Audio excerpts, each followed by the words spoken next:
Носик надо сделать. Я уже забыла, как краситься. Я вижу, Сонь. Такой сразу загарчик. У меня, кстати, рука загорела. Уже к лету готова. Стрелки всегда был как будто лишние. Я вот реально люблю смущение. Если придет макияжу такой свежести. Да? Сонь. Это загар.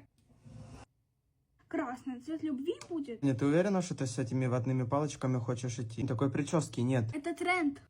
Ну, где? Я такого никогда не видел. Смотри. Ну, рассказывай мне. Ты просто не шаришь в моде. Ты не шаришь в трендах, зумер.